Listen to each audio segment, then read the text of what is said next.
Hello guys, this is రాజు. మీరు చూస్తుంది రాజు chemistry hub channel.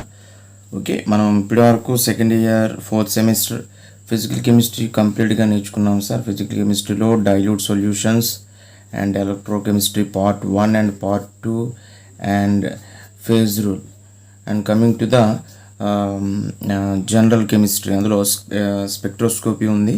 అందులో 1 by 1 టాపిక్ నేర్చుకుందాం. చాలా అకార్డింగ్ టు సిలబస్ చాలా చిన్న సిలబస్, మీరు స్క్రీన్లో కూడా చూస్తున్నారు కదా.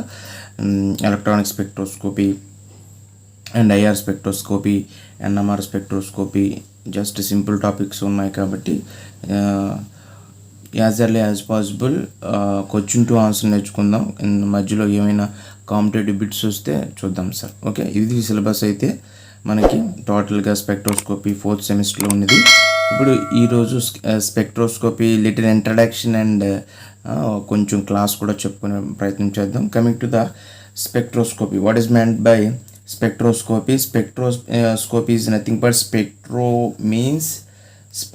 means is a representing spectrum.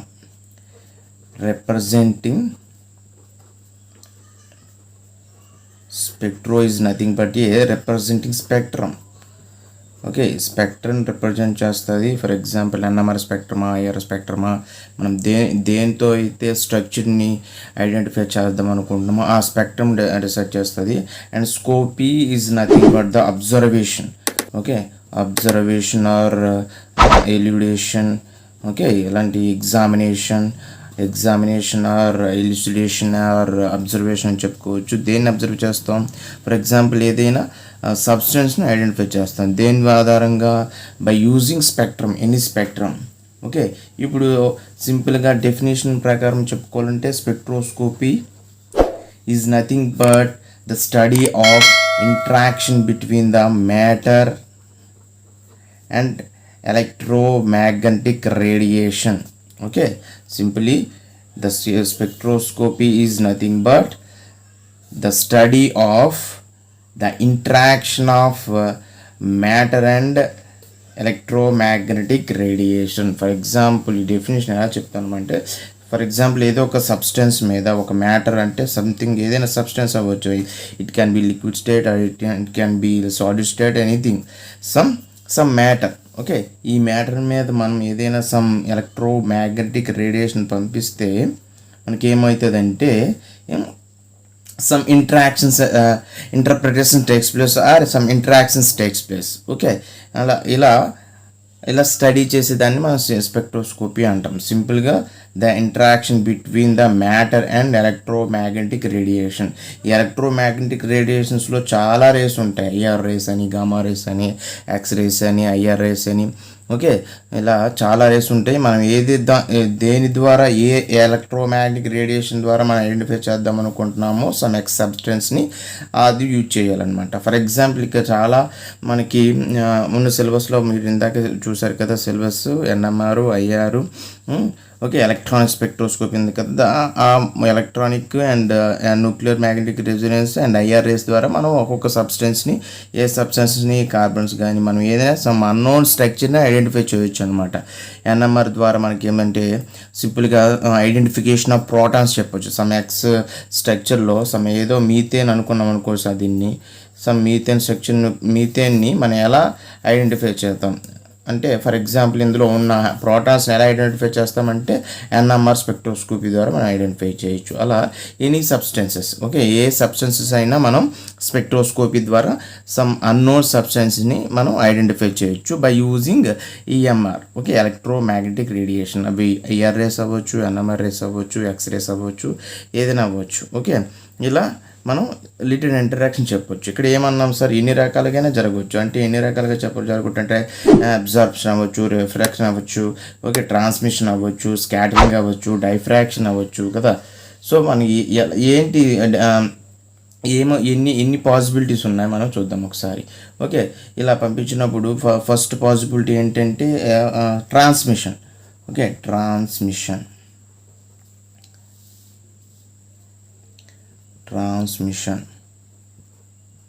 Okay, transmission అంటే ఏం లేదు సార్, ఇలా సమ్ ఈఎంఆర్ రేషన్ పంపించామనుకోండి, ఏదో ఒక రేషన్ పంపించామనుకో సబ్స్టెన్స్ ద్వారా సేమ్ డిఫరెంట్గా సేమ్ లైట్ పాస్ అయినట్లయితే దాన్నే ట్రాన్స్మిటెడ్ అంటాం.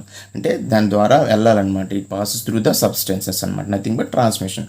That is the one possibility of interpretations అంటాం. ఇది టైప్స్ ఆఫ్ ఇంటరాక్షన్స్ అంటాం. సింపుల్గా టైప్స్ ఆఫ్ ఇంటరాక్షన్ జరుగుతుంది. ఎన్ని రకాల ఇంటరాక్షన్స్ అంటే మనం ఆ టైప్స్ చూస్తున్నాం. అందులో ఫస్ట్ టైప్ వచ్చేసి transmission nothing but it is passes through the substance. Okay. And reflection పేరులోనూ ఉంది కదా, రిఫ్లెక్షన్. ఇలా వచ్చేసాం సార్, ఏదో ఒక సబ్స్టెన్స్ ద్వారా మనకి ఏమవుతుంది, రిఫ్లెక్షన్ అవ్వాలి. సమ్ అపోజిట్ సైడ్లో ఇలా రిఫ్లెక్షన్ అయితే దాన్నే మనం రిఫ్లెక్షన్ అంటాం. ఆ పాసిబిలిటీ కూడా చెప్పొచ్చు. Next third absorption. బి కాదు, పి, అబ్జార్ప్షన్. ఓకే. అబ్జార్ప్షన్ అంటే ఏమవుతుంది సార్, ఇక్కడ ఇలా పాస్ చేసినాం అనుకోండి సార్, అది సమ్ అబ్జార్బ్ అయ్యి పాస్ అవుతుంది అనమాట. కొంత సబ్స్టెన్సెస్ని ఇది అబ్జార్బ్ చేసుకుని తర్వాత పాస్ అవుతుంది అనమాట. Next scattering. ఇలా ఇన్నేనే చెప్పొచ్చు. ఓకే. స్కాటరింగ్ అంటే ఏంటి సార్, ఇది ఇలా సబ్స్టెన్స్ కూడా పాస్ అయినప్పుడు ఈ సమ్ ఏమంటామంటే ఇలా విడిపోతే రేస్ అనేది విడిపోతే దాన్ని స్కాటరింగ్ అని అంటాం. ఓకే. అలా ఇంక ఎన్నైనా చెప్పొచ్చు సార్, డైఫ్రాక్షన్ అనవచ్చు, రిఫ్రాక్షన్ అవ్వచ్చు, ఏవైనా అవ్వచ్చు అనమాట. ఓకే. ఇది చిన్న లిటిల్ ఇంట్రడక్షన్గా చెప్పుకోవచ్చు అనమాట. ఓకే. స్పెక్ట్రోస్కోపీ అంటే ఏంటి, అది ఎలా పనిచేస్తుంది. సింపుల్గా spectroscopy is nothing but represent of spectrum and scopy means observation. Okay. మనం ఏదైనా స్ట్రక్చర్ని అబ్జర్వ్ చేయాలి స్పెక్ట్రమ్ ద్వారా. దాన్నే మనం డెఫినేషన్ చెప్పాలంటే the study of matter and interaction of matter and electromagnetic radiation is nothing but spectroscopy. Okay. ఎలా జరుగుతుంది, చిన్న ఎగ్జాంపుల్కి ఒక సబ్స్టెన్స్ తీసుకొని దాన్ని ఈఎంఆర్తో పోస్తే ఇంటరాక్షన్స్ జరుగుతాయి. ఇంటరాక్షన్స్ ఎన్ని రకాలుగా జరగవచ్చు, ట్రాన్స్మిషన్ అవ్వచ్చు, రిఫ్లెక్షన్ అవ్వచ్చు, అబ్జార్ప్షన్ అవ్వచ్చు, స్కాటరింగ్ అవ్వచ్చు, డైఫ్రాక్షన్ అవ్వచ్చు, ఇంకా మనం చాలా చెప్పుకోవచ్చు. ఓకే. దీన్ని చిన్న లిటిల్ ఇంటరాక్షన్ అనుకుంటే some uses of spectroscopy. Uses మనం చూసుకున్నట్లయితే చాలా యూజెస్ ఉన్నాయి సార్. సింపుల్గా ఫస్ట్ది ఏంటంటే to identify the any unknown organic and inorganic substances. By using this spectroscopy, we identify some inorganic or organic substances. Okay. వాటి యొక్క స్ట్రక్చర్స్ని మనము ఐడెంటిఫై చేయొచ్చు by using this spectroscopy. Okay. Next the measurement of different compounds in food samples. Okay. By using this spectroscope. అది ఏ spectroscopy, UV spectroscopy అవ్వచ్చు, IR spectroscopy అవ్వచ్చు, ఏ spectroscopy ద్వారా అయినా మనం ఫుడ్లో ఉన్నటువంటి మనం కాంపౌండ్స్ని డిఫరెంట్ కాంపౌండ్స్ని ఐడెంటిఫై చేయొచ్చు అనమాట బై యూజింగ్ దిస్ స్పెక్ట్రోస్కోపీలో చాలా ఉన్నాయి కదా, అందులో ఏదో ఒకటి యూవీ స్పెక్ట్రోస్కోపీ ద్వారా అయినా చెప్పొచ్చు, ఐఆర్ ద్వారా అయినా చెప్పొచ్చు. ఓకే. ఇలా చాలా ఎగ్జాంపుల్ చెప్పుకోవచ్చు. సింపుల్గా డిటర్మినేషన్ ఆఫ్, ఇంకొకటి చెప్పాలంటే measurement of toxic compounds in blood samples. Okay. బ్లడ్లో ఉన్నటువంటి ఏవైనా విష పదార్థాలు, టాక్సిక్ కాంపౌండ్స్ని కూడా మనం ఈ స్పెక్ట్రోస్కోపీ ద్వారా మనం ఐడెంటిఫై చేయొచ్చు. సింపుల్గా ఐఆర్ యూవీ రేస్ ద్వారా కానీ, ఐఆర్ రేస్ ద్వారా కానీ, ఐఆర్ స్పెక్ట్రోస్కోపీ, ఐఆర్ స్పెక్ట్రమ్ అని అంటాం కదండి, ఇది ఇన్స్ట్రుమెంటేషన్ అనమాట. ఓకే. టాక్సిక్ కాంపౌండ్స్ బ్లడ్ శాంపిల్స్లో ఉన్నటువంటి టాక్సిక్ శాంపిల్స్ కూడా మనం చెప్పవచ్చు అనమాట. ఇలా చాలా ఎగ్జాంపుల్ చేయొచ్చు. ఓకే. డిఫరెంట్ ఎగ్జాంపుల్స్ కూడా మనం చెప్పొచ్చు, యూజెస్ కూడా చెప్పొచ్చు అనమాట. Okay. This is about the little introduction of spectroscopy. Coming to the main syllabus. మనం మెయిన్ సిలబస్లోకి వచ్చేద్దాం. స్పెక్ట్రోస్కోపీ అంటే ఏంటో నేర్చుకున్నాం, అండ్ అవి అలా ఎన్ని రకాలుగా ఉంటాయి నేర్చుకున్నాం, అండ్ అవి యూజెస్ ఎలా ఉంటాయో నేర్చుకున్నాం. ఓకే. ఇప్పుడు మనం మెయిన్ సిలబస్లో ఫస్ట్ది వచ్చేసి ఎలక్ట్రానిక్ స్పెక్ట్రోస్కోపీ సార్. ఇంట్రడక్షన్ చెప్పుకున్నాం కదా, ఫస్ట్ ఇంట్రడక్షన్ మనం చెప్పుకున్నాం. మన సిలబస్లోకి వచ్చేసుకున్నట్లయితే ఎలక్ట్రానిక్ స్పెక్ట్రోస్కోపీ. ఈ ఎలక్ట్రానిక్ స్పెక్ట్రోస్కోపీ ద్వారా ఎలా ఐడెంటిఫై చేయొచ్చు, ఏ పద్ధతుల ద్వారా ఐడెంటిఫై చేయొచ్చు మనం చూద్దాం ఒక్కొక్కటి. Okay, coming to the electron spectroscopy introduction మనం ఆల్రెడీ చెప్పాం కదా. ఇందులో ఈ by using this electron spectroscopy at unit number of proteins are observed on the substances is known as a intensity of light. By using this electron spectroscopy ద్వారా మనం ఎంత intensity of light pass అయిందో substance ద్వారా మనం చెప్పవచ్చు sir. ఇది మీకు ఈ లెసన్ అయిపోయిన తర్వాత యాజ్ ఇట్ ఈజ్ మనకి మెటీరియల్ ఉంటుంది. ఆ మెటీరియల్లో నేను ఏదైతే చెప్తున్నానో ఆ మెటీరియల్లో కూడా అదే ఉంటుంది. కాబట్టి మీరు క్లాసెస్ వింటూ ఆ మెటీరియల్ ఫాలో అయితే మీకు ఎక్కడ అర్థం కాకపోయినా మన క్లాసెస్ ఆటోమేటిక్గా లైవ్తో పాటు లైవ్ స్ట్రీమింగ్తో పాటు అప్లోడ్ అయిపోయి ఉంటాయి. కాబట్టి you can revision at any time. Okay, this is the electron spectroscopy. సింపుల్గా మనం ఎలక్ట్రానిక్ స్పెక్ట్రోస్కోపీ ద్వారా మనం ఏం చెప్పవచ్చు sir, to identify the intensity of light. Okay, by using this intensity light, ఈ లైట్ ద్వారా మళ్ళీ మనం ఏం చెప్పవచ్చు అంటే number of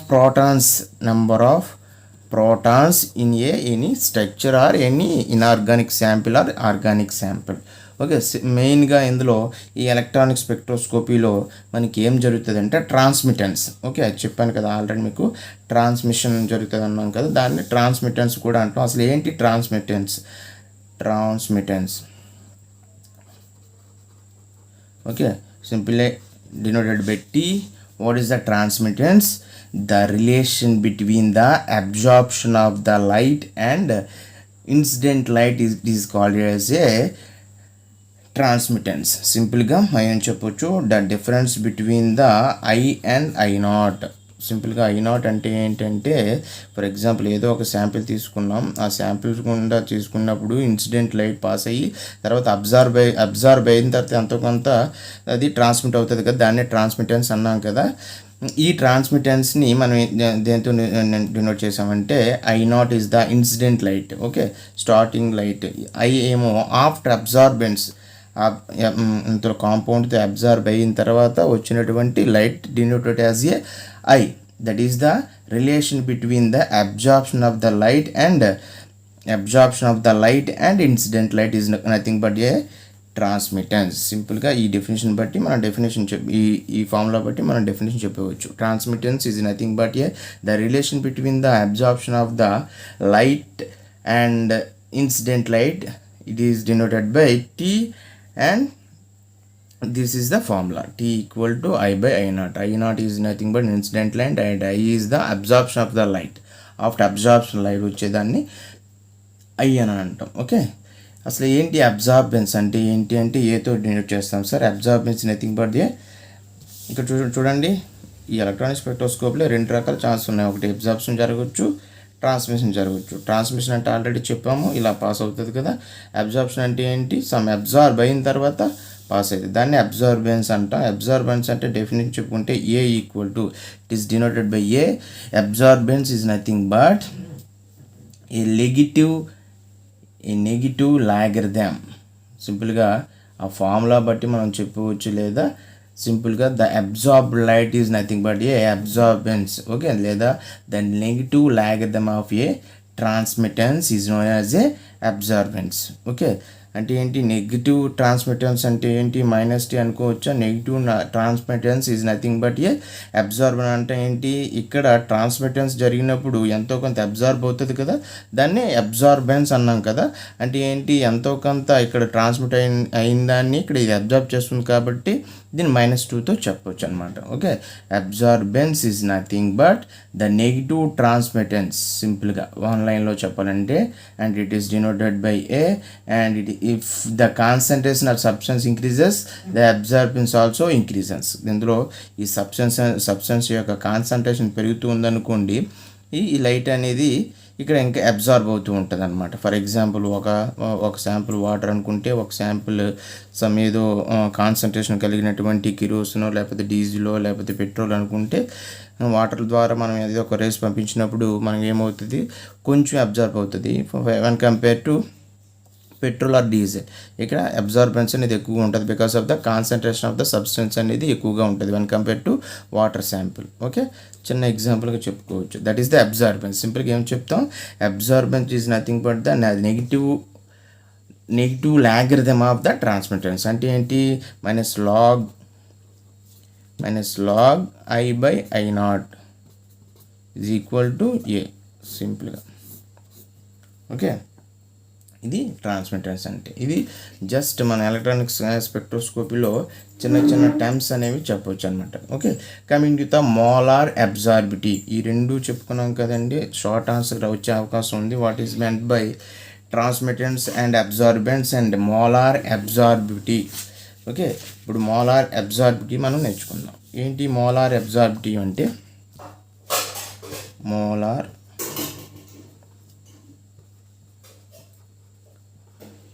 absorbity is nothing but the relation between absorbance and the concentration of substance, and the length of the substance is known as a molar absorbity. Okay, simple ga it is denoted by epsilon equal to A by L. Okay, A by L. ఏమంటున్నామంటే for example ఎంతో కొంత ఇక్కడ substance తీసుకున్నాం, ఎంతో కొంత substance తీసుకొని EMR రేస్ని పంపిస్తూ ఉంటే ఇక్కడ ఏమవుతుంది, ఎంతో కొంత ఏ అబ్జార్బెన్స్ జరిపి తర్వాత ఇక్కడ లైట్ అనేది పాస్ అవుతుంది కదా. ఫర్ ఎగ్జాంపుల్ 100% తీసుకున్నాం అనుకోండి సార్, సమ్ I0 ఇన్సిడెంట్ లైట్ని. ఇక్కడ ఏమవుతుంది, ఎంతో కొంత అబ్జార్బ్ జరుగుతుంది కదా. సమ్ 10% అబ్జార్బ్ జరిగింది అనుకోండి సార్. ఇక్కడ రిలీవ్ అయినప్పుడు ఎంత రిలీజ్ అవుతుంది సార్, 90% ఆఫ్ లైట్ అవుతుంది. దీన్ని I0 అంటాం, దీన్ని I అని అంటాం. Incident light after the absorb light అని అంటాం కదా.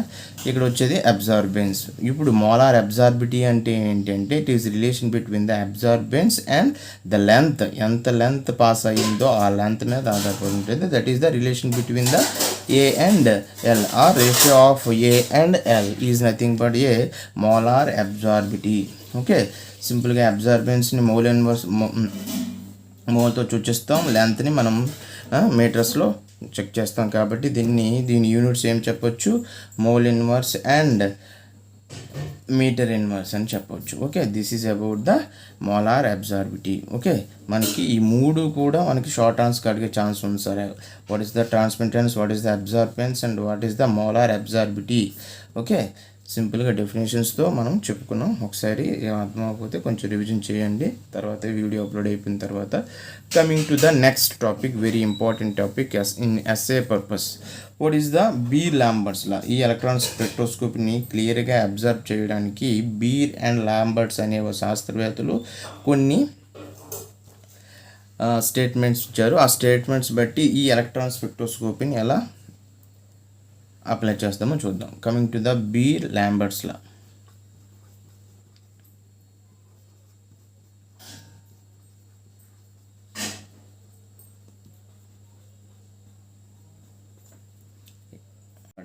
బీర్ అండ్ లాంబర్ట్ అనేవారు డిఫరెంట్ సైంటిస్ట్. అండ్ ఎవరెవరు ఏ స్టేట్మెంట్ చెప్పారు, వీరిద్దరు ఎలా కలిసారు అనేది చూద్దాం. Coming to the Beer's law. According to Beer's law, ఈ సైంటిస్ట్ అనేవాడు సమ్ డిఫరెంట్ సబ్స్టెన్సెస్ని తీసుకున్నాడు సార్. Like this different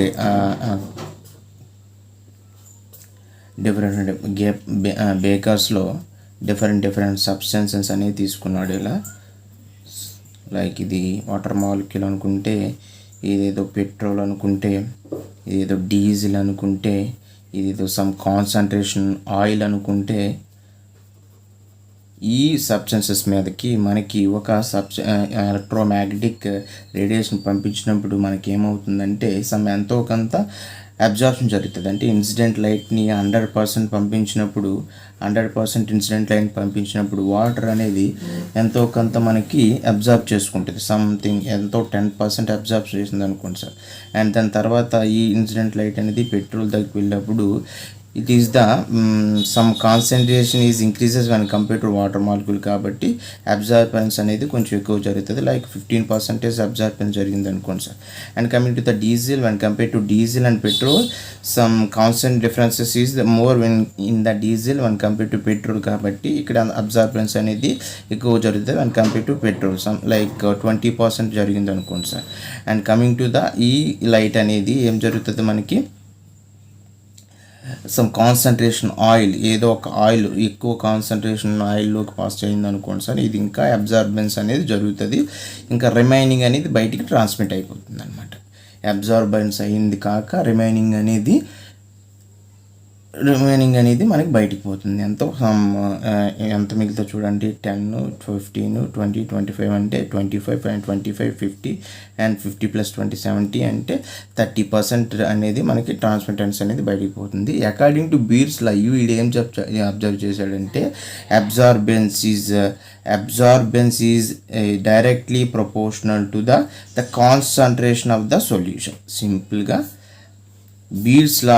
Beers state that the absorbance of the substance is directly proportional to the concentration of the substance.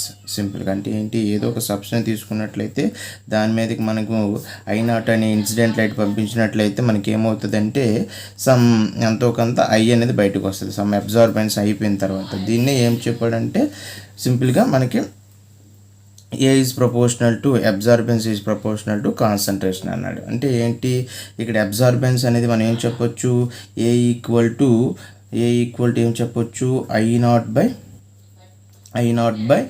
అనొచ్చు. దీన్ని ఏం చెప్పాడు, దేనికి ప్రపోర్షనల్గా ఉంటుంది అన్నాడు, A ఈజ్ I0/I. అంటే ఏంటి, అబ్జార్బెన్స్ అనేది దీనికి రిలేషనే కదా సార్ అబ్జార్బెన్స్ అంటాం.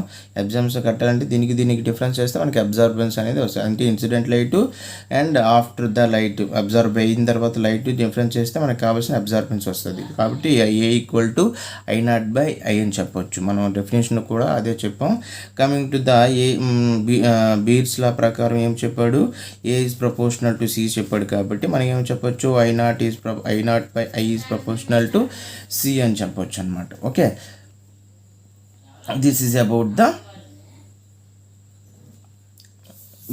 Bears law. అంటే ఏంటి, A is proportional to C అనుకోవచ్చు, లేదా I0/I ఈజ్ ప్రపోర్షనల్ టు అనుకోవచ్చు. C equal to A equal to some epsilon C, some molar absorptivity constant అని చెప్పుకోవచ్చు. A equal to epsilon C is the మనకి ఏం చెప్పొచ్చు, అకార్డింగ్ టు బీర్స్ లా ప్రకారం చెప్పొచ్చు. Coming to the Lambert's law, మనకి Lambert's లాలో ఏం చెప్తున్నాడంటే, లాంబర్ట్స్ లా అనేది ఏం చెప్తాడంటే, ఇక్కడ ఏమో డిఫరెంట్ శాంపిల్స్ తీసుకున్నావు, కానీ నేనేం చేస్తానంటే ఇక్కడ ఒకే శాంపిల్ తీసుకుంటాను. ఒకే శాంపిల్ అంటే వాటర్ మాలిక్యూల్ అనేది డిఫరెంట్ బేకర్స్లో, అంటే డిఫరెన్స్ ఇన్ సైజెస్ అనమాట, సైజెస్ డిఫరెన్స్ ఉన్నటువంటి మనకి తీసుకున్నట్లయితే same water molecule with different beakers అనమాట. ఇది 10 ml, ఇది 20 ml అనుకోండి సార్. అప్పుడు ట్రాన్స్మిటెన్స్ అనేది అబ్జార్బెన్స్ అనేది అలా జరుగుతుంది. ఇక్కడ ఎంఆర్ని పంపించామనుకోండి సార్, ఇక్కడ ఏం జరుగుతుంది, ఇక్కడ బికాస్ ఆఫ్ లెంత్ అనేది తక్కువగా ఉంటుంది కాబట్టి తక్కువ అబ్జార్ప్షన్ జరుగుతుంది. లైక్ 10% జరిగింది అనుకోండి. ఇక్కడ లెంత్ అనేది బేకర్ లెంత్ అనేది when compare to previous beaker కన్నా ఎక్కువగా ఉంటుంది. కాబట్టి ఫర్ ఎగ్జాంపుల్ ఇది 10 ml beaker, 20 ml beaker, 50 ml beaker అనుకున్నాం అనుకోండి సార్. 50 ml బేకర్లో లెంత్ అనేది ఎక్కువగా ఉంటుంది కాబట్టి అబ్జార్బెన్స్ అనేది ఎక్కువగా ఉంటుంది. ఫర్ ఎగ్జాంపుల్ 25%, ఇదేమో 20% అనుకోవచ్చు. ఓకే, ఇప్పుడు ఈ లాంబర్ట్స్లో ఏమి అబ్జర్వ్ చేశాడంటే, ఇక్కడ absorbance is directly proportional to the path length that is A is proportional to L. ఏ అంటే మనకి ఆల్రెడీ తెలుసు, I0/I is proportional to L. Okay, I0/I equal to మనం ఏం చెప్పొచ్చు, ఎప్సిలాన్ అని చెప్పుకోవచ్చు. దాన్నే మనం ఏం చెప్పొచ్చు, A equal to epsilon L అన్నాం. కాబట్టి A equal to some epsilon constant L, molar absorptivity constant అని అంటాం. ఇప్పుడు ఫ్రమ్ 1 and 2 ఏం చెప్తున్నాయి, ఎప్సిలాన్ C A equal to epsilon C, A equal to epsilon L అని చెప్పారు. కాబట్టి ఏమో చెప్పొచ్చు, రెండు ఈక్వేషన్ నుంచి A equal to epsilon CL అంటే ఏంటి, టోటల్గా ఈ బీర్ అండ్ లాంబర్ట్స్ లా ప్రకారం, అంటే లాంబర్ట్స్ లా ప్రకారం absorbance is directly proportional to the concentration of the substance and the path length of the substance. Okay, అదే బీర్ లాంబర్ట్స్లా డెఫినేషన్ చెప్పుకోవచ్చు. Okay, సింపుల్గా బీర్ లా ఏం చెప్పాడు, లాంబర్ట్స్ లా ఏం చెప్పాడు, వాళ్ళిద్దరిని కలిపి ఇలా బీర్ లాంబర్ట్స్లా మనం చెప్పించాం. లాంబర్ట్స్ లా ప్రకారం the absorbance is directly proportional to the concentration of substance and length. ఇదేమో మోలార్ అబ్జార్బిటీ కాన్స్టెంట్. మనం ఆల్రెడీ చెప్పుకున్నాం ఎప్సిలాన్ అంటే ఏంటో అని. Okay, this is about the Beer Lambert's law definition. Okay, definition చెప్పి చిన్న క్యాలిక్యులేషన్ చేసాం, డెరివేషన్ చెప్పించాం. ఇంకా క్లియర్ డెరివేషన్ మనం రప్పించాలి, ఎందుకంటే ఎస్ఏ క్వశ్చన్స్కి మనకి ఎక్కువగా అడుగుతున్నాడు కాబట్టి. ఓకే, మనం డెరివేషన్ చూద్దాం.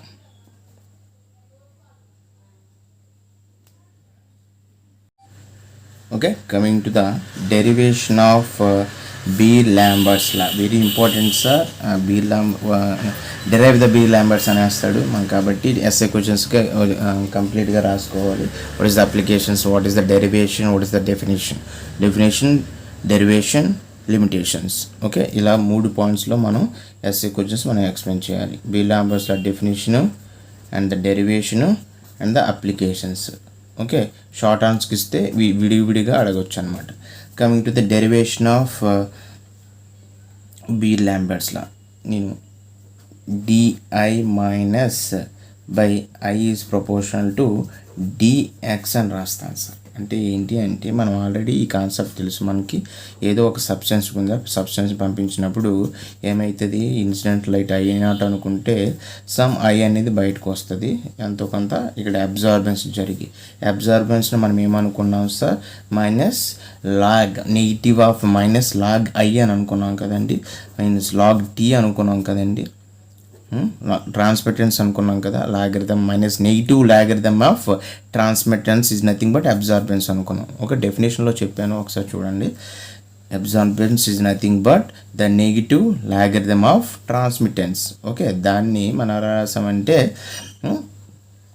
టీని I by D I by I అని రాసాం. అంటే negative transmittance, negative absorbance is directly proportional to X అని చెప్పుకోవచ్చు కదా. ఏమంటాం, absorbance is directly proportional to X or L. L means the path length అనమాట. ఎక్స్ అనుకోవచ్చు, ఎల్ అనుకోవచ్చు. నేను ఎక్స్ అనుకున్నాను లేదా ఎల్ అనుకోవచ్చు. Okay, A is proportional to X. Okay, ఈ ఏ ఈజ్ ప్రపోర్షనల్ టు ఎక్స్లో ఇక్కడ రాయండి. ఫస్ట్ స్టెప్ ఏం రాయొచ్చు, ఇక్కడ ఏ ఈజ్ ప్రపోర్షనల్ టు ఎక్స్. కానీ ఏ అంటే ఏంటి, నెగిటివ్ లాగరిథం ఆఫ్ ట్రాన్స్మిటెన్స్. ఆ ట్రాన్స్మిటెన్స్ని మనం డిఐ బై ఐ రాసాం, ఇదేమో డిఎక్స్ రాసాం. అంటే డెరివేషన్ అప్లై చేసాం. ఐ బై ఐ నాట్ ఉంది కదా, దాన్ని d i by DI I not by is proportional to X లేదా డిఎల్ అని అనుకున్నాం. ఓకే, ఇది ఎలా వచ్చిందో అర్థం అవ్వాలి.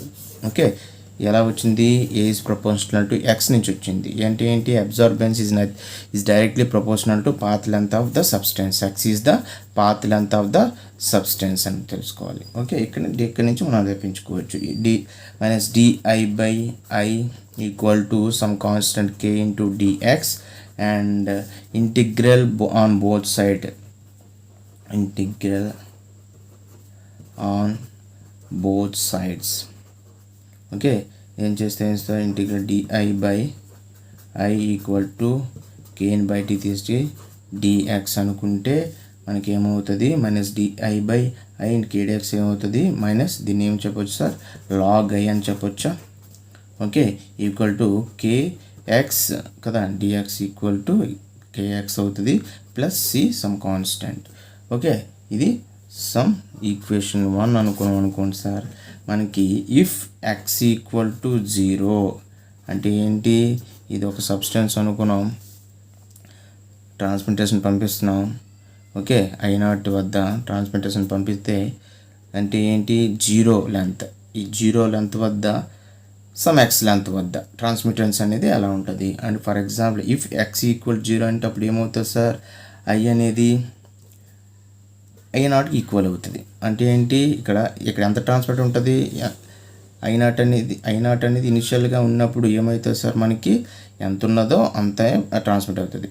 ఓకే, ఎటువంటి లెంత్ లేనప్పుడు మనకి ట్రాన్స్మిటెన్స్ కూడా ఫర్ ఎగ్జాంపుల్ 100% మనం ఇన్సిడెంట్ లైట్ పంపించామనుకోండి, ఎటువంటి లెంత్ 0 వద్ద అది బయటకు వచ్చినప్పుడు కూడా మనకి ఎటువంటి అబ్జార్బెన్స్ కాకుండా ఐ అనేది 100%గా వస్తుంది. అంటే some X equal to L equal to 0 అంటే ఇనీషియల్ లెంత్ వద్ద మనకి ఐ ఈక్వల్ టు ఐ0 అవుతుందని మనం అబ్జర్వ్ చేయాలంటే ఎక్స్ ఈక్వల్ 0 అంటే లెంత్ లేదు, అసలు లెంత్ సబ్స్టెన్స్ అనేది పాస్ అవ్వదు అనమాట. కాబట్టి ఇఫ్ ఎక్స్ ఈక్వల్ 0 వద్ద మనకి ఐ ఈక్వల్ టు ఐ0 అని చెప్పొచ్చు. ఓకే, ఇప్పుడు log I naught equal to C substitutions in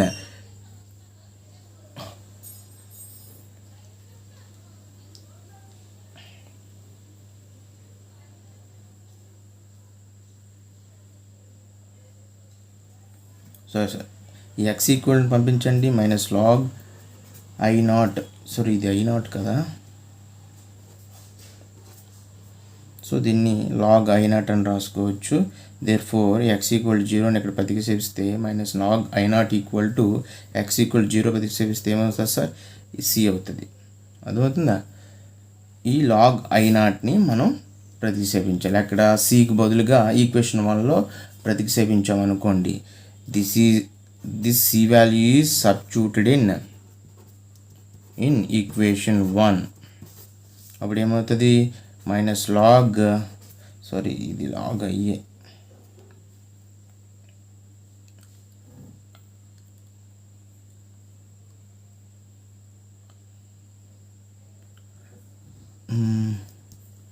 therefore log I equal to ఒకటిలో ప్రతిక్షేపిస్తే minus log I equal to k x minus సికి బదులుగా minus log I naught. Okay, confuse అవ్వద్దు, ఇది ఐ నాట్ కాదు. ఇక్కడ ఐ నాట్ అనేది ఎలా వచ్చిందంటే ఇక్కడి నుంచి. Okay, minus log I naught equal to C అని రాసుకోవచ్చు మనం. ఎందుకు సమ్ కాన్స్టెంట్ దీనికి లాగ్ అప్లై చేస్తే మనకి సమ్ కాన్స్టెంట్ సి అనేది సమానంగా అవుతుంది. లాగ్ ఐ నాట్కి ఐ అనేది ఎటువంటి ఇన్స్టెంట్ అబ్జార్బ్ లైట్ అనేది బయటికి రాదు కాబట్టి అది 0 అయిపోద్ది. 0 plus C equal to C కాబట్టి డైరెక్ట్గా సి అని రాస్తాను. ఓకే, అర్థమవుతుందా? ఈ లాగ్ ఐ నాట్ ఎక్కడి నుంచి వచ్చింది సార్, ఇఫ్ ఎక్స్ ఈక్వల్ 0 వద్ద I equal to I naught వస్తుంది కాబట్టి ఈ I equal to I naught నుంచి log I naught equal to 0 plus c అంటే లాగ్ ఐ ఈక్వల్ టు ఏమవుతుంది మనకి, ఐ ఈక్వల్ టు బయటకు వచ్చేది లైట్ అనేది ఎటువంటి లైట్ వస్తుంది, ప్యూర్గా వచ్చేస్తుంది కాబట్టి ఇక్కడ ఐ అనేది 0గా తీసుకోవచ్చు. ప్లస్ సమ్ కాన్స్టెంట్ సి, ఈ సి వాల్యూని 1లో ప్రతిక్షేపిస్తే వచ్చింది ఇది. Therefore minus log I plus log I naught equal to kx. ఇప్పుడు దీన్ని మనకు అనుగుణంగా రాసుకున్నట్లయితే ఏ విధంగా అంటే లాగ్ ఐ నాట్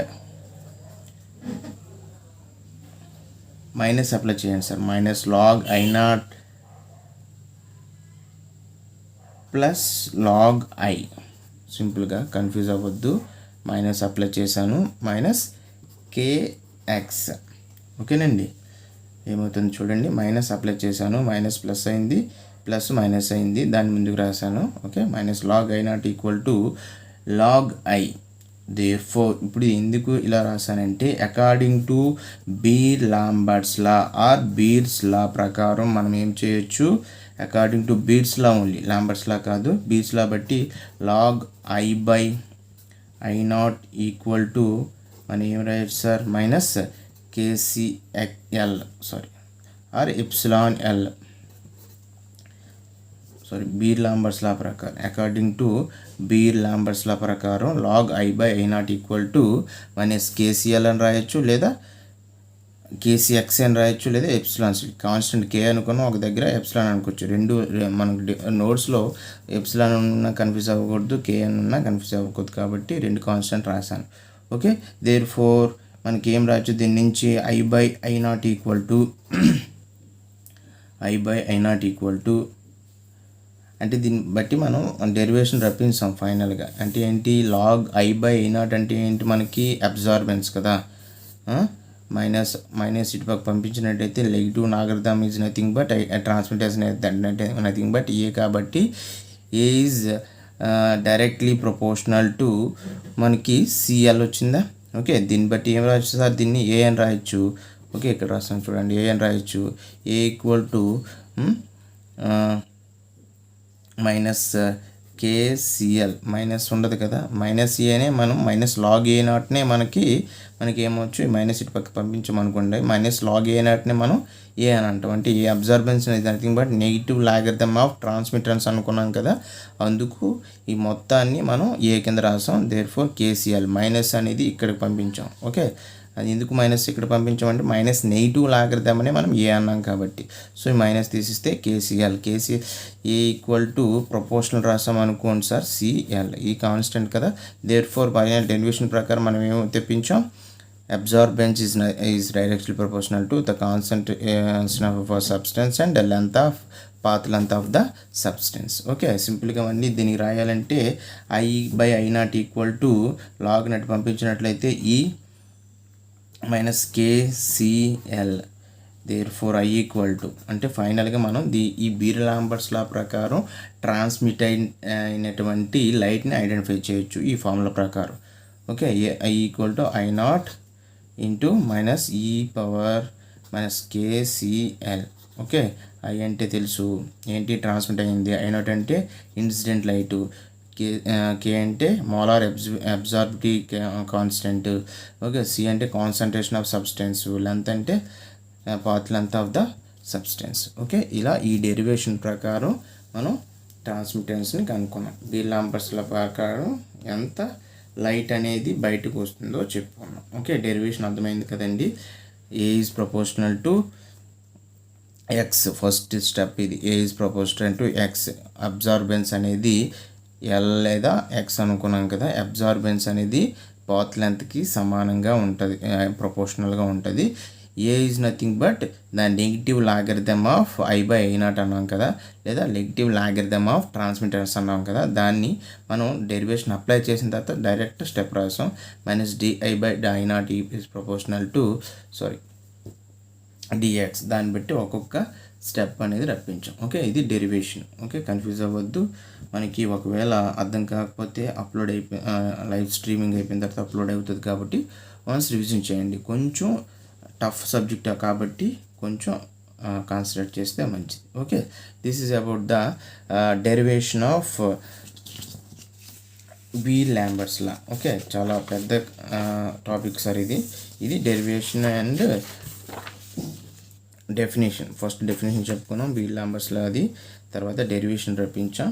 ఇప్పుడు applications of Beer Lambert's law. Applications of Beer Lambert's law. Okay, ఏంటి అప్లికేషన్స్ అంటే మనకి ఈ బీర్-లాంబర్ట్స్ లా ప్రకారం మనం ఏం కనుక్కోవచ్చు. What is the purpose, what is the use of the beer-Lambert's law. By using this law, estimation of Mn+2 and chromium+3 ions in MnSO, manganese sulfate, and potassium dichromate K2Cr2O7 అంటే ఏంటి, ఈ loss ప్రకారం inorganic compounds అయినటువంటి manganese sulphate MnSO4లో ఉన్నటువంటి Mn+2 అయాన్స్ని, potassium డైక్రోమేట్లో ఉన్నటువంటి chromium+3 అయాన్స్ని మనం identify చేయొచ్చు. చెప్పాను కదా, యూజెస్లో ఒకటి చెప్పాను కదా. By using this spectrum, we define the inorganic substances and organic substances. ఈ బీర్-లాంబర్ట్స్ ప్రకారం ఇనార్గానిక్ కాంపౌండ్స్లో ఉన్నటువంటి అయాన్స్ని, ఇండివిజువల్ అయాన్స్ని ఎస్టిమేట్ చేయొచ్చు అనమాట. ఓకే, ఇది మనం అప్లికేషన్స్గా చెప్పుకోవచ్చు. అప్లికేషన్స్ అనేవి క్లియర్గా చూసుకున్నట్లయితే, ఓకే, ఇవి అప్లికేషన్స్ ఆఫ్ బీర్-లాంబర్ట్స్ లా చెప్పుకున్నాం కదా. By using this law, estimation of Mn+2 in MnSO4 and chromium+3 in K2Cr2O7. Okay, ఎలా ఎస్టిమేట్ చేస్తామనేది ఒక్కొక్కటి మనం ఎక్స్ప్లెయిన్ చేయాలి. ఇది ఎలా ఎక్స్ప్లెయిన్ చేస్తామంటే ఫస్ట్ 1 by 1 చూసుకున్నట్లయితే, ఫస్ట్ని Mn+2 ఇన్ MnSO4ని ఎలా ఎస్టిమేట్ చేస్తామంటే, estimation of the amount of Mn+2 in MnSO4 is oxidized by using following reagents. Okay, some ఇది అంటే ప్రాక్టికల్ ఓరియంటెడ్లో మనం చూడాలి సార్. సమ్ టైట్రేషన్ లాగా ఉంటాయి, జస్ట్ అలా ఎక్స్ప్లెయిన్ చేస్తాను చూడండి.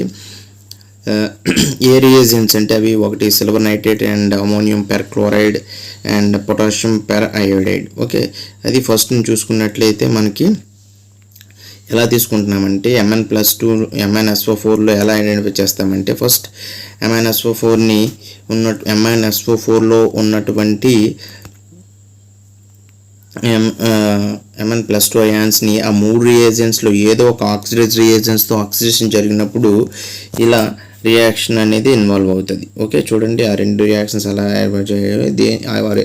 ఆ రియాక్షన్స్ యొక్క ఎక్స్ప్లెనేషన్ ఎలా చెప్తామంటే ఆక్సిడేషన్ అనేది ఎలా జరుగుతుందో చూసుకోవచ్చు. This oxidation solution dark violet colour it's transferred or transmitted into a standard volumetric flask, then added to a distilled water and made up to the mark. Okay, ఎంతైతే తీసుకుంటున్నామో ఆ violet కలర్లో ఉన్నటువంటి Mn+2 అయాన్స్ని వాల్యూమెట్రిక్ ఫ్లాస్క్లో తీసుకుని volumetric ఫ్లాస్క్లో ఉన్నటువంటి mark వరకు వాటర్తో నింపిన తర్వాత మనం ఏం చేయాలంటే ఇలా ఒకసారి అబ్జర్వ్ చేయండి, డయాగ్రామ్లో ఎలాగ ఉందో.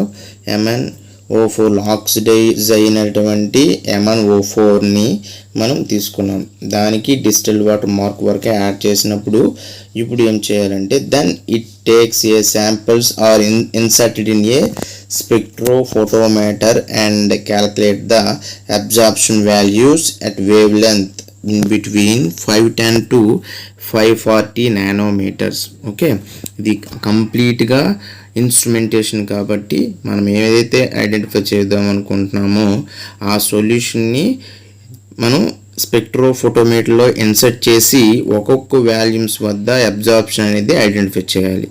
ఓకే, చూడండి ఇక్కడ ఒక్కొక్క బేకర్లో 5 ml 15 ml 10 ml and 15 ml తీసుకున్నాం కదా. ఆ వాల్యూస్ అనేవి వేస్తూ ఫోటోమీటర్లో వస్తున్న అబ్జార్బెన్స్ వాల్యూస్ని మనం ఐడెంటిఫై చేయాలి. అలా తీసుకున్నట్లయితే వాటి యొక్క కాన్సన్ట్రేషన్, దేని యొక్క కాన్సన్ట్రేషను మనం రియేజెంట్ యొక్క కాన్సన్ట్రేషన్ మార్చుతూ ఉన్నప్పుడు ఒక్కొక్క అబ్జార్బెన్స్ వస్తుంది కదా. కాన్సన్ట్రేషన్ ఎక్స్ యాక్సిస్ మీద, అబ్జార్బెన్స్ వై యాక్సిస్ మీద తీసుకున్నట్లయితే మనకి గ్రాఫ్ అనేది ఇలా ఇంక్రీజ్ అవుతూ ఉంటుంది అన్నమాట. ఏంటి దాని అర్థం, కాన్సన్ట్రేషన్ ఆఫ్ సబ్స్టెన్స్ పెరుగుతూ ఉంటే అబ్జార్బెన్స్ అనేది కూడా పెరుగుతూ ఉంటుంది అని అర్థం. ఓకే, ఇప్పుడు ఎక్కడ మనకి ఈ Mn+ను ఐడెంటిఫై చేయొచ్చు, ఆల్రెడీ మనకి తెలుసు Mn+2 అనేది ఎక్కడ ఐడెంటిఫై అవుతుంది అంటే ఇన్ బిట్వీన్ 510 to 540 నానోమీటర్. అక్కడ మనకి ఆ అబ్జార్బెన్స్ని మనం Mn+2 యొక్క అబ్జార్బెన్స్ అనేది కనుక్కుంటాం, అది ఇక్కడ మార్క్ చేస్తాం అన్నమాట. Okay, that is the identification of Mn+2 in MnSO4. ఇది కంప్లీట్గా ఇన్స్ట్రుమెంటేషనే కాబట్టి జస్ట్ ఇమాజిన్ చేయాలి మనం ఏం చేస్తున్నాము, దేన్ని కొనుక్కోవాలనుకుంటున్నామో దాన్ని వాల్యూమెట్రిక్ ఫ్లాస్క్లో తీసుకొని రిమైనింగ్ సబ్స్టెన్స్ రియేజెంట్ దేన్ని యూజ్ చేసి ఐడెంటిఫై చేస్తున్నామంటే ఎనీ ఆక్సిడైజింగ్ ఏజెంట్స్ అని మూడు తీసుకున్నాం కదా. ఏదో ఒక ఆక్సిడైజింగ్ ఏజెంట్స్ని దాని కాన్సన్ట్రేషన్ మారుస్తూ యాడ్ చేస్తూ ఉంటే కాన్సన్ట్రేషన్తో పాటు అబ్జార్బెన్స్ అనేది పెరుగుతూ ఉంటుంది. సమ్ సర్టెన్ సబ్స్టెన్స్ అంటే ఏ సబ్స్టెన్స్ నోటెడ్ సబ్స్టెన్సెస్ Mn+2 అనేది 510 to 540 మధ్యలో మాత్రమే వస్తుంది. దాన్ని అబ్జర్వ్ చేసి మనం గ్రాఫ్ అనేది ఐడెంటిఫై చేయాలి. Okay, that is about the Mn+2 in MnSO4. And coming to the second application of Beer-Lambert's law, the estimation of chromium+3 in potassium dichromate, that is the K2Cr2O7. Okay, again chromium+3 is oxidized with the hydrogen perchloride, that is the HClO4, and it is increases with the color intensity అనేది increase అవుతూ ఉంటుంది. దాని oxidation అనేది ఎలా జరుగుతుందో చూడండి ఒకసారి. Chromate CrO4లో ఉన్నటువంటి క్రోమేట్ అనేది ఎలా ఆక్సిడైజ్ అయ్యిందో ఒకసారి చూసినట్లయితే ఇన్ ప్రెజెన్స్ ఆఫ్ పెర్క్లోరైడ్లో ఆక్సిడేషన్ ఎలా జరిగిందో చూసినట్లయితే మనకి ఈ రియాక్షన్ అనేది అబ్జర్వ్ చేస్తూ ఏమవుతుంది అక్కడ రియాక్షన్ అనేది the oxidation solution is transferred into A standard. ఏది ఈ ఆక్సిడేషన్ CrO4 ఉన్నటువంటి ఆక్సిడేషన్ అయినటువంటి సొల్యూషన్ని మనం వాల్యూమెట్రిక్ ఫ్లాస్క్లో తీసుకోవాలి. దానికి ఒక్కొక్క రియేజెంట్ని కాన్సన్ట్రేషన్ పెరుగుతూ ఉంటే sorry for the disturbance. And coming to the identification of chromium+3 in chromate oxidise అయిన తర్వాత వచ్చిన సబ్స్టెన్స్ని, ఓకే, ఈ సబ్స్టెన్స్ని Cr2O7 సబ్స్టెన్స్ని మనం వాల్యూమెట్రిక్ ఫ్లాస్క్లో తీసుకోవాలి. అదే రాసాము ఇక్కడ. The oxidised solution is transferred. Oxidise అయిన తర్వాత వచ్చినటువంటి substance solution is transferred into standard volumetric flask and filled with the distilled water up to the mark, and then take a samples inserted into a spectrophotometer and calculate the absorption values at 410 to 485. అంటే ఏంటి 410 to 485 ఏంటి, ఆ range వద్ద మన chromium +3 ions అనేవి ఉంటాయని. Okay, ఆ range దగ్గర మనకి వచ్చిన వరకు స్పెక్ట్రోఫోటోమీటర్ వాల్యూ కాన్సన్ట్రేషన్ అనేది ఇంక్రీజ్ చేస్తూ ఆ గ్రాఫ్ని అనేది డ్రా చేయాలి. ఏంటి కాన్సన్ట్రేషన్ ఆక్సిడైజింగ్ ఏజెంట్ యొక్క కాన్సన్ట్రేషన్ పెరుగుతూ ఉంటే అబ్జార్బెన్స్ కూడా పెరుగుతూ ఉంటుంది. కాబట్టి మనకేమవుతుంది అంటే ఎప్పుడు కాన్సన్ట్రేషన్ పెరుగుతుంది, సింపుల్గా ఆక్సిడైజింగ్ ఏజెంట్ ఒక్కొక్క ఎంఎల్ మార్చుతున్నాం కదా, 10 ml 50 ml 15 ml యాడ్ చేసినప్పుడు ఈ Cr2O7 యొక్క కాన్సన్ట్రేషన్ పెరుగుతుంది. కాబట్టి స్పెక్ట్రోమీటర్లో మనకి వాల్యూ అనేది ఇంక్రీజ్ అవుతుంది. అందుకే ఈ టోటల్ వాల్యూమెట్రిక్ ఫ్లాస్క్లో ఉన్నటువంటి టోటల్ కాన్సన్ట్రేషన్ పెరుగుతూ ఉంటే మనకి అబ్జార్ప్షన్ వాల్యూస్ అనేవి ఇలా ఇంక్రీజ్ అవుతూ ఉంటాయి. 410 to 485 వద్ద మనకు వచ్చినప్పుడు మనకి okay, again sorry for the disturbance. ఇలా మనం క్రోమియం +3ని పొటాషియం డైక్రోమేట్లో ఎలా కనుక్కుంటామో స్పెక్ట్రోఫోటోమీటర్ ద్వారా చెప్పుకున్నాం. This is the applications of Beer Lambert's law. Okay, సింపుల్గా ఇవి ఇన్స్ట్రుమెంటేషన్ అని చెప్పుకోవచ్చు సార్. ఓకే, తర్వాత మనం నెక్స్ట్ టాపిక్కి వెళ్దాం, తర్వాత నెక్స్ట్ క్లాస్లో చూసుకుందాం. ఓకే, ఇందులో ఇంపార్టెంట్ క్వశ్చన్స్ అనేవి photo 1 beam and second 2 beams అనేవి, double beam, single beam spectrophotometer ఎలా ఉంటుంది, డబుల్ బీమ్ స్పెక్ట్రోఫోటోమీటర్ ఎలా ఉంటుంది అని తెలుసుకుంటాం. Okay, that's all for today and this is Raju signing off. జై హింద్.